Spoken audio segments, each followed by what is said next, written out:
In the beginning, it was destiny. I wouldn't have found it otherwise. It was just lying there, waiting to change my life forever. 10-year-old me kept a journal, and coincidentally, on the first page was a cliched bucket list.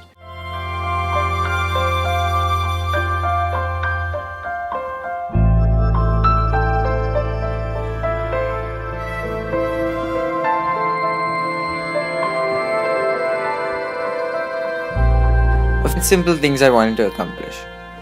It wasn't much, but it made me smile after a really long time.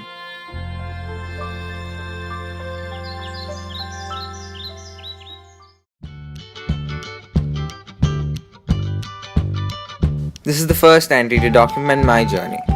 I feel like I owe to my younger self to carry out the bucket list, and I'm filled with this nervous energy and I can't wait to put it to something. You know what humans take for granted? Walking.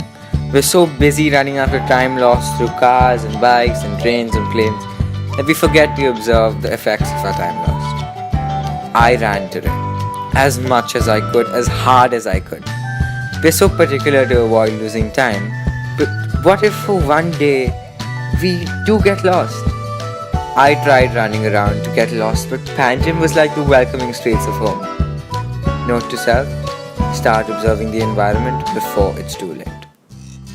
They've always said man is a social being, but here in the nurturing bubble of silence, I realized that there is a certain beauty by being by yourself.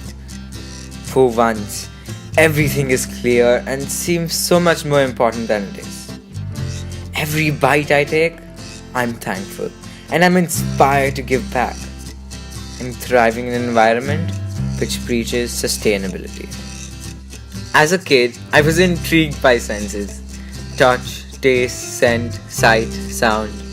My senses are heightened at the top of the world. The crunch of the dirt, the birds, the sky, the cool green reflected off the trees. The air in my lungs, I'm soaring. Breathe in the calmness, breathe out the doubt. I don't remember the last time I read a book. Probably when I was a young kid. The words didn't mean much to me then and still don't. I was always interested in the story. Everyone and everything has a story they live to tell. The trees, the birds, and even the insects. Maybe just turn around and look at your legacy, your carbon footprint, what you leave behind. I went surfing today. I fell and I couldn't stop laughing. I haven't laughed at that in so long. It reminded me of the simpler times when you could go with the flow and any bumps in the road meant nothing as long as you were having fun. And it hit me, literally more than being submerged in the ice cold water. I was waking up to a clearer possibility of a carefree, sustainable future. Have you ever really looked at a tree? Their barks are veiny and their leaves aren't only one shade of green. You can see the future in the bark and the past in the leaves that are yellow and dried up. Look at the strength in the inhabitants of the tree. Their fragility doesn't stop them from working hard. Every stroke in my sketchbook translates into cementing this tree into my memory forever. I love that I'm part of something bigger than myself. I've always wondered where fish came from. They arrived on my dinner table seasoned and fried, but where did they come from? What expanses of water have they swum, and what horrors of the ocean, like oil spills and plastic hazards, have they survived to end up on my dinner plate?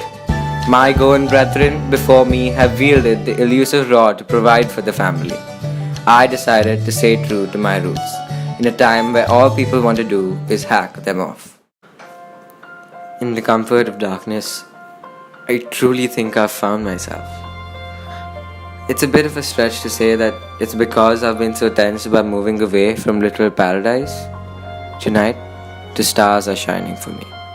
The sky is clear. Yet, I do feel alone. Because I know there is someone out there looking at the stars and wishing that their view was clearer. Their air was lighter, their environment was calmer. Part of me doesn't want to leave this.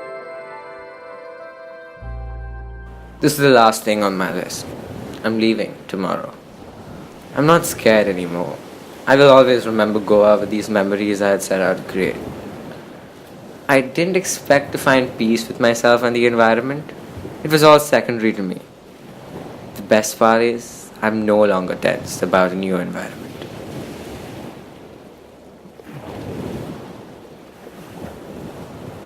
I like to think my younger self is proud of me.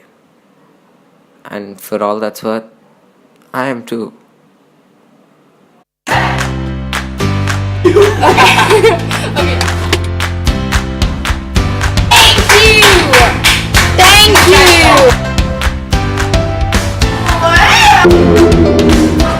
you.